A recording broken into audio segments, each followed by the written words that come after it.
c'est mieux.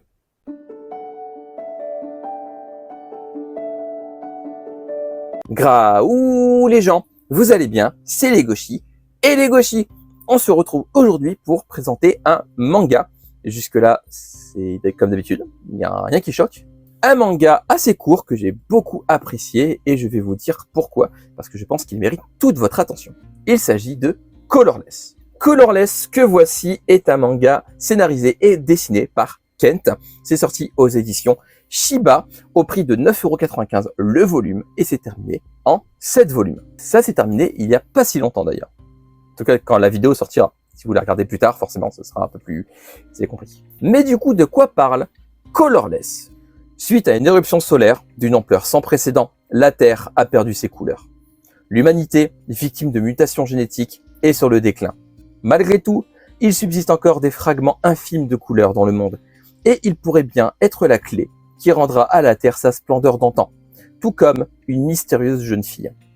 Avidia, qui étudie la prodigieuse énergie contenue dans les couleurs, va devoir mettre sa vie en jeu pour protéger la jeune Chie de l'église, un culte qui cherche à s'emparer de ce pouvoir pour étendre son influence. Je tiens d'abord à commencer par la qualité du travail de Shiba Édition. Le papier est incroyablement cool, il est épais, le toucher est vraiment très agréable et il y a aussi des touches de couleur dont je vais reparler un peu plus tard. Franchement, il vaut clairement son prix. Je sais qu'un tome de format standard à 9,95, ça peut faire peur. Mais je vais vous rassurer d'abord là-dessus, ils valent clairement leurs 9,95€. Et du coup, on va parler un peu plus en détail du pourquoi, et pourquoi le manga est absolument génial. Colorless nous présente un monde post-apocalyptique très original qui utilise quelque chose qui fait l'essence du manga habituellement, d'une manière très intelligente. Comme dit dans le synopsis, le monde de Colorless a perdu ses couleurs, ou presque. Les mangas par essence sont en noir et blanc. Le monde est en noir et blanc. Mais du coup, quand les personnages aperçoivent de la couleur, on l'aperçoit également. C'est là toute l'intelligence de Colorless. Il utilise le fait qu'un manga soit en noir et blanc pour présenter un monde entièrement en noir et blanc et nous faire ressortir les couleurs, en même temps, pour nous que pour les personnages. Ce qui fait qu'au final, on aperçoit exactement le monde tel qu'il est pour les personnages. Ce qui est, je trouve, une excellente idée. De plus, l'effet des couleurs est très réussi. Ce sont des pigments. Du coup, on aperçoit plutôt du bleu, du vert, du jaune, et de manière un peu unitaire. Elles ne se mélangent jamais vraiment, voire jamais du tout en fait. Et les couleurs sont vives. Elles ressortent vraiment énormément des planches, allant jusqu'à entourer les cases même. Ces couleurs qui ressortent sont, je pense, le plus gros point fort de Colorless. Car de toute manière, c'est ce qui tape le plus dès qu'on commence Colorless, c'est l'esthétisme. Parce que même au-delà des couleurs qui ressortent, les dessins en eux-mêmes sont vraiment sublimes. Très détaillés, très fins, jamais trop fouillis, si ce n'est dans certaines scènes d'action, pour chipoter un petit peu, mais c'est vraiment pour chipoter. En plus, les couleurs sont utilisées également comme armes. Je vous laisse découvrir ça, mais ça permet d'avoir des planches d'une beauté folle. L'esthétisme de Colorless, c'est l'un de ses plus gros points forts. Niveau personnage, comme dit dans le synopsis, on va suivre principalement Avidia, ou Avi, pour faire plus simple, qui est un personnage très mystérieux. Avec son armure intégrale, sa manière de parler, il est vraiment très charismatique.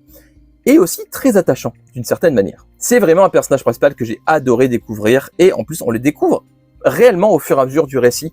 Plus le récit avance, plus on en apprend plus sur lui. C'est un peu le cas d'un peu tout dans Colorless d'ailleurs. De plus, sa relation avec Chie, qui est du coup la deuxième personnage vraiment principal de l'œuvre, qui arrive relativement vite dans le récit, est très touchante. J'aime beaucoup leur relation et comment elle évolue. On sent vraiment l'attachement que les personnages ont entre eux, que ce soit Avi pour Chie ou Chie pour Avi. C'est deux personnages qui fonctionnent très bien en duo, même s'il y a un autre personnage qui s'attache à ce duo.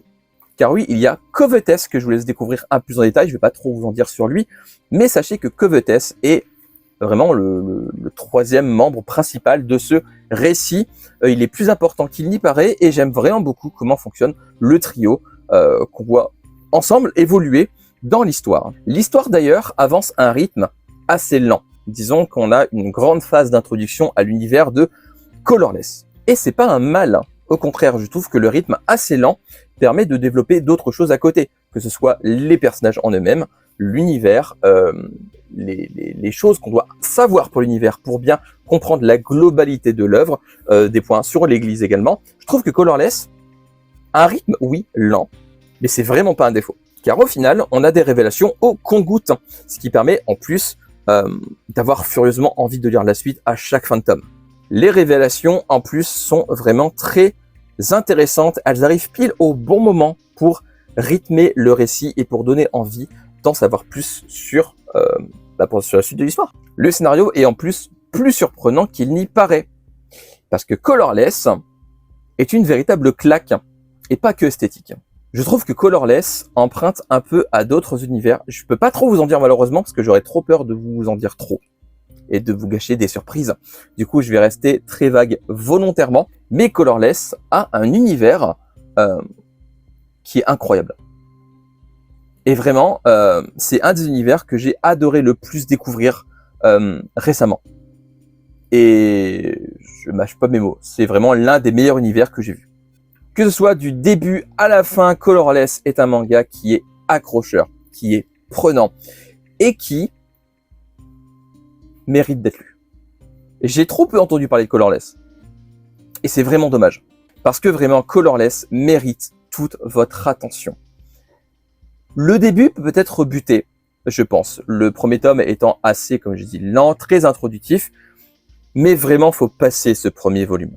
Vous rateriez un manga qui a tellement à offrir. Son univers est dingue. Esthétiquement, c'est d'une beauté sans nom. Et en plus, esthétiquement, c'est même de mieux en mieux. Les derniers tomes ont des planches qui sont parmi les plus belles que j'ai vues. Tout manga confondu. Et je suis vraiment sincère. C'est vraiment des planches d'une beauté incroyable. Ça fait partie des planches qui, je trouve, sont ultra impactantes. Je les oublierai jamais, celles-là. Et je pense que vous les oublierez jamais non plus. Niveau tranche d'âge, je pense qu'on peut tabler sur un 12. 12 ans, ça me paraît bien. Voilà, si vous voulez l'offrir à quelqu'un, je pense qu'un 12 ans, c'est correct. Après, ça dépend forcément de la personne. Pour finir, Colorless, en 7 volumes, développe une histoire qui est très prenante, un esthétisme irréprochable, des personnages attachants. Vraiment, vous auriez tort de passer à côté de Colorless. C'est un manga qui, je pense, devrait être lu par beaucoup. Parce que c'est un manga qui sort du lot. J'aime beaucoup ce qui sort du lot, vous le savez maintenant. Et Colorless est une petite pépite. Laissez-vous tenter par Colorless. Vraiment. D'ailleurs, au Japon, Kent a sorti un nouveau manga, dont la couverture du tome 1 est juste ici, c'est avec des kaiju. Je ne sais pas si Shiba prévoit de le sortir, mais clairement, vu la qualité de Colorless, qui est la première œuvre en plus de Kent, j'ai vraiment beaucoup de curiosité par rapport à celle-ci. 3 volumes en cours au Japon actuellement. À l'heure où sort ces vidéos, évidemment. Ce serait bien de l'avoir en France celle-ci aussi. Et voilà, c'est la fin de cette vidéo sur Colorless. J'espère qu'elle vous aura plu. N'hésitez pas à me dire en commentaire si c'est un manga qui vous intéresse. Si c'est un manga que vous avez lu, dites-moi ce que vous en avez pensé en commentaire. Dites-moi aussi la dernière fois que vous avez mangé une pêche. Ah, je vais à la simplicité, j'ai vraiment pas d'idée là. Mes réseaux sociaux sont dans la barre d'infos, comme d'habitude, juste en dessous, de même que le lien de parrainage, Neonbox, et bien évidemment, comme d'habitude, likez, partagez, abonnez-vous et activez la cloche pour ne rien rater, parce que si vous ratez des trucs, et ben c'est pas gentil. Non, comme d'habitude, c'est pas gentil. Lisez des mangas, regardez des animés, jouez à des jeux vidéo, et mangez des pommes, parce que c'est très bon les pommes. On se retrouve bientôt pour une nouvelle vidéo. D'ici là, prenez soin de vous, portez-vous bien. Je vous fais des graou les gens. À la prochaine. Bye bye. Ciao. Et tchou tchou.